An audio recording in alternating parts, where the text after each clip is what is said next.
Hi guys, Puddin here with the game for you of my Tier 10 German battleship, the Kurfürst. Now, my captain skills are going to be priority target, expert plane, expert marksman, basics of survivability, advanced fire training, manual secondaries, and concealment. My modules are going to be protect my main batteries, longer shooting secondaries, Damcom 1 and 2, faster loading primaries, and more concealment. As you can see, I am divvied up with the infamous Sneaky Snake, Get Good, and the phenomenal 3FM, who is not playing ACV. Now, we kind of forced Sneaky to play the Z52. That chip has just not been agreeing with him of lately, so he was reluctant to have a German steel division. Our game plan is to do B and C. A and B would also be fine, but you know what? We just felt like a B and C because islands cover and all that great stuff. Now, Sneaky tells us we need to focus on the Des Moines. Really, Sherlock, there's 4 DDs total in this game. So DDs are a premium, which means you need to get rid of the radar to keep your DDs alive. I kind of tell him, tell us something we don't know here, buddy, and he reluctantly laughs. Now, I have a hard time pronouncing this Tier 8 British cruiser's name that I just call the Edinburgh Bro. I take a shot at him, Sneaky screaming at me on why didn't I shoot the Des Moines. I'm like, well, he's going behind an island. And then, of course, I start screaming at Sneaky for not letting me get citadels on the Edinburgh Bro. Now, I see the second Des Moines, which is kind of out in the open, and this guy's going to do typical Des Moines stuff. Stay bow in, stop, reverse. But he is putting pressure on the B cap. Considering we are going with a BC strategy, we really don't have anybody to counter the Des Moines at the bottom of the island. Anything to counter the Des Moines is on its way to C. I misjudge his speed a little bit. I still get some shells into the rear end of the Des Moines. These are not going to be the best shots, and I let Sneaky know if I see something broadside, I'm going to take a shot at it. He's like, no, you need to keep focusing on the Des Moines. So I'm going to do what was asked by me by a division mate. Didn't realize how fast the Des Moines can slow down. He might be running the engine module. I don't know, but he slows down a little bit faster than I anticipated. Now, the other thing is, with these replays, you are not going to see me click on ships to have my secondaries focus on them, but when you see my secondaries shoot, I did click on that ship. See that the Des Moines is doing the Des Moines type like stuff, I take a shot in on him. Now, the other thing is, I want to make it to the channel where those torps just came out. Now, anybody who doesn't expect a metric S-ton of torps to be dropped through that channel just needs to really reevaluate their situational awareness or their knowledge of maps. For whatever reason, the Des Moines decided to hit radar because it's the only thing that would be able to see me, because I'm definitely not within anybody's hydro range. I decided to take a shot in on the Charles because he was showing me broadside, and the second Des Moines was doing Des Moines type like stuff, and it's a little bit easier and better to punish them when you get a little bit closer if they are doing that. Now, what I'm going to do is become a huge power presence within that little channel that usually a cruiser takes up. Now, I slow down not to deal with the Edinburgh Bro, but really to get shots in back on the Des Moines. Now, the nice thing about me really taking up a presence within this channel is they cannot push out, because threats from me just outright deleting any cruiser that wants to make its way And any DD that wants to get torps is going to have to go way too far north, and I've got islands on either side of me. See the Des Moines finally turned broadside, might as well punish him. I hear the torp indicator, and I'm like looking for torps. I noticed that they were sneakies. But this is what I'm saying. If something really wants to torp me, it's going to have to do it while I'm bow on. Which means if I eat torpedoes, it's only going to be one, possibly two. Anybody not expecting shimmy torps through the hair, like I said, just really needs to kind of rethink some of their thought process. I'm a battleship. Destroyers love to torp battleships, and look where I'm at. I'm alone. There's nobody by me. I don't need to pop my plane. Well, I won't pop my plane, but I don't need to pop hydro to know torps will eventually be coming. It's a matter of time. If the Des Moines wasn't here, I would have popped my plane to potentially see torps, just to give me a little bit more time. But at this point, I'm just like, you know what? I know I'm going to eat one. I'm fine with it. I've got the health to eat one. Secondaries finish off that Des Moines.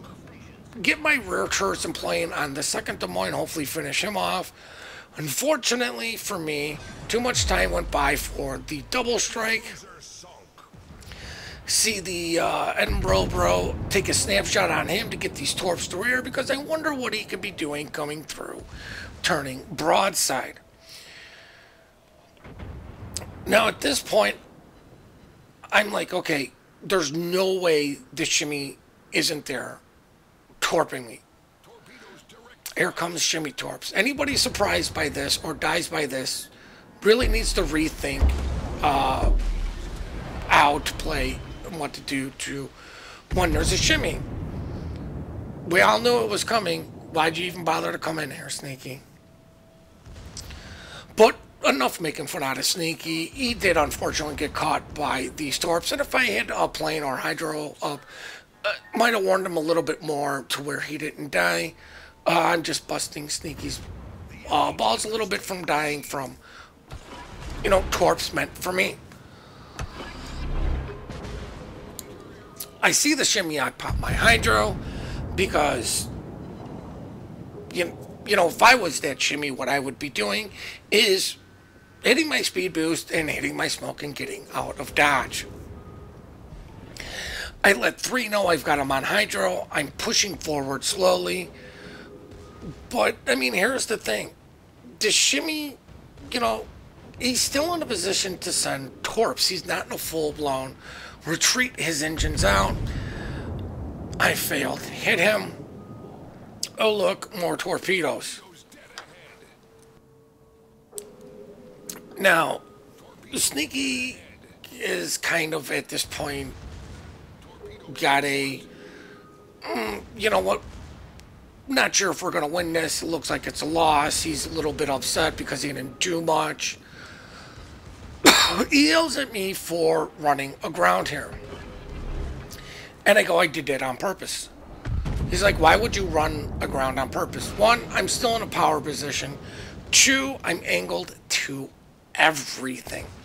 But more importantly, the way I was kind of going, where would be the logical spot for the shimmy torps to go? Oh, look, through that second gap I didn't go through because I beached myself.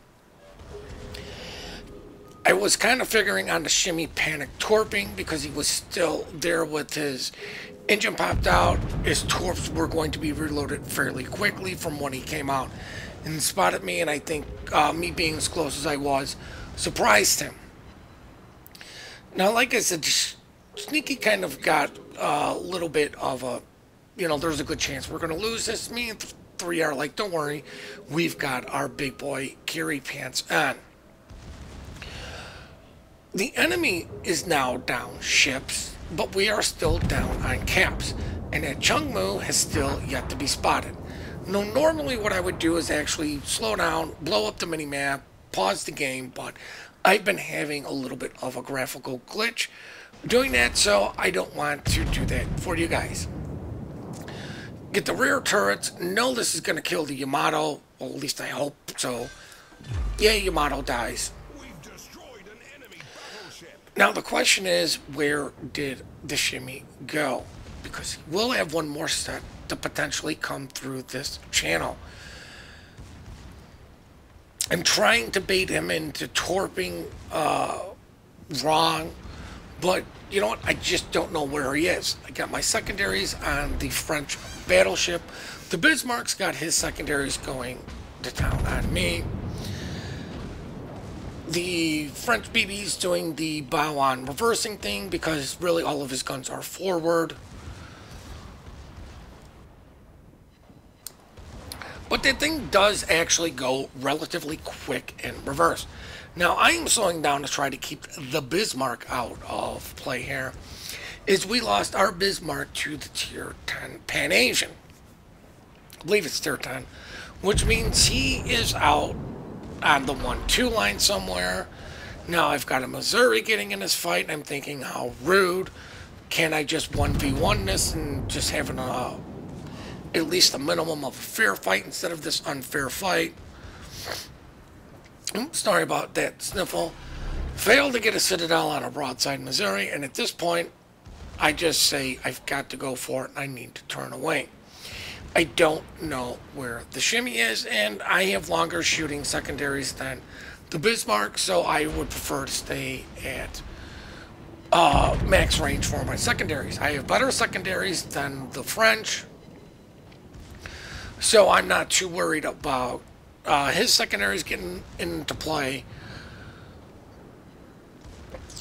But you know what? Luckily for us, this guy's going to burn. Immediately switch my secondaries onto the Bismarck. I slow down to turn my turret, but I want to maintain an angle because if you can see, I cannot heal anything back, even though I do have a heal. But like the main reason I want that I go secondaries with the German is not from the raw damage. It is from the potential of starting fires, which is why I run a lot of fire flags.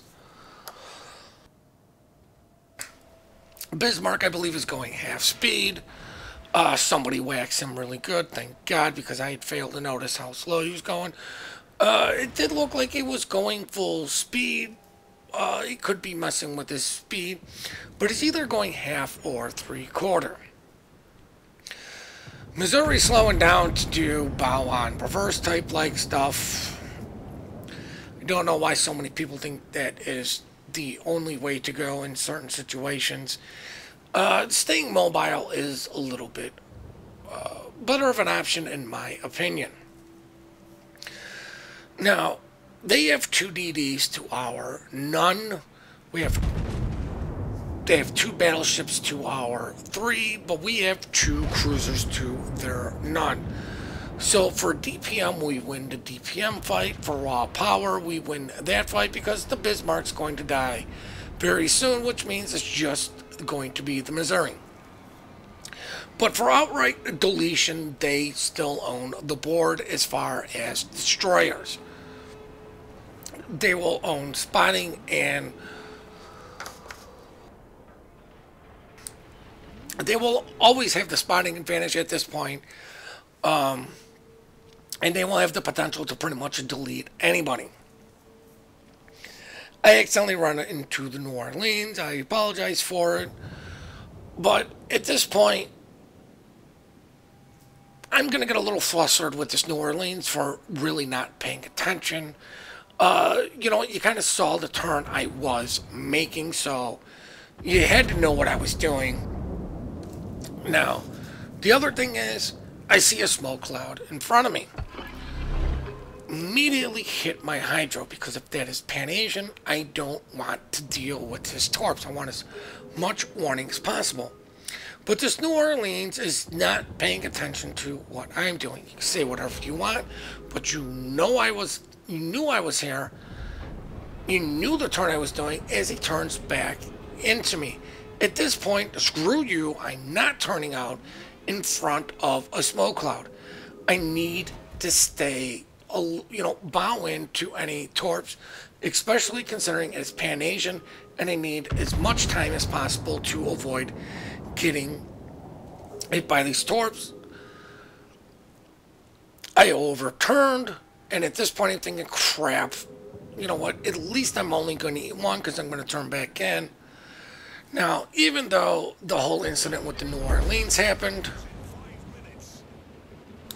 that gentleman, if he is running radar, should have went to see. If not, he's going to make the correct call and go to A. One torp, thank God, no flooding. And we are going to have another incident with me running into the Otago, and I'm like, oh, I didn't move for the New Orleans. What makes you think I'm moving for you? This was probably just a misplay between himself and me.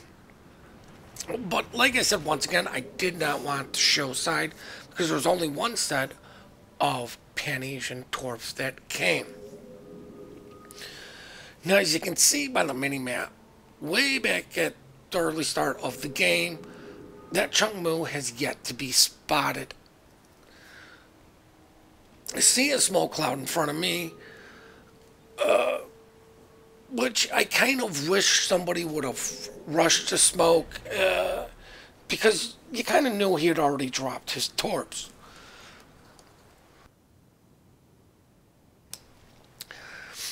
Now, I do go full broadside in hopes that somebody was going to rush, but nobody's going to rush because it's a smoke cloud and they're all afraid of torpedoes.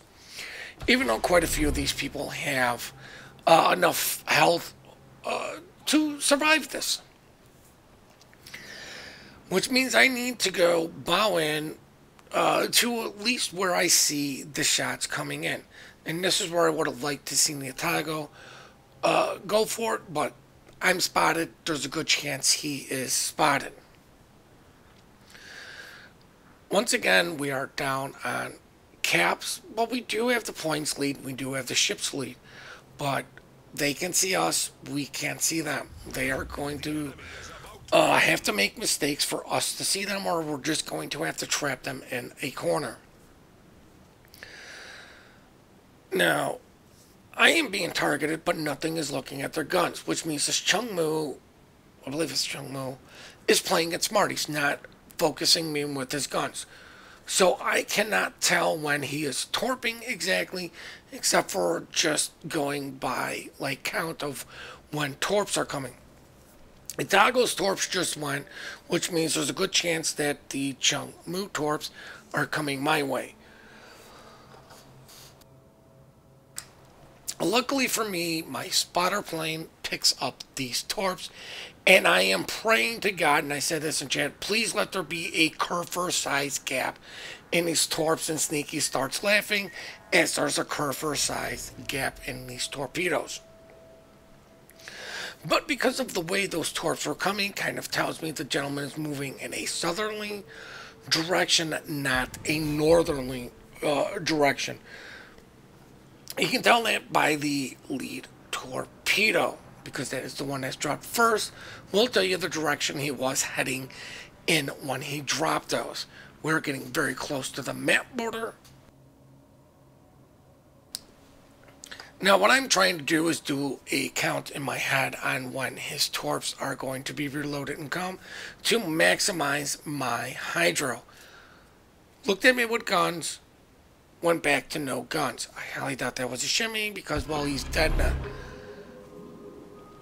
I hit my hydro after a couple seconds because, you know what, I knew that these torps were going to be coming. Trying to maintain speed a little bit, and look, there's torpedoes.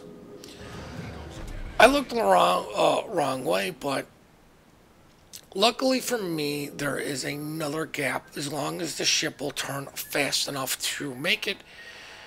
And there is another Kurfürst-sized gap. Now, there's no way for him to come back. He's getting pushed into a corner. I believe that is the Otago's plane that gets him spotted. No, the Otago's plane that gets him spotted. I take a shot in on him.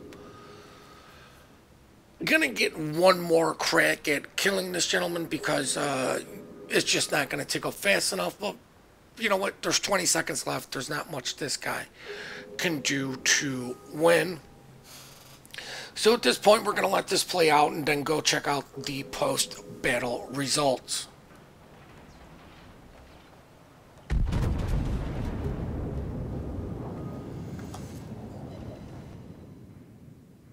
Now, I hope you guys really did enjoy this. I hope you did learn how I anticipate torpedoes without really having to use my consumables all the time.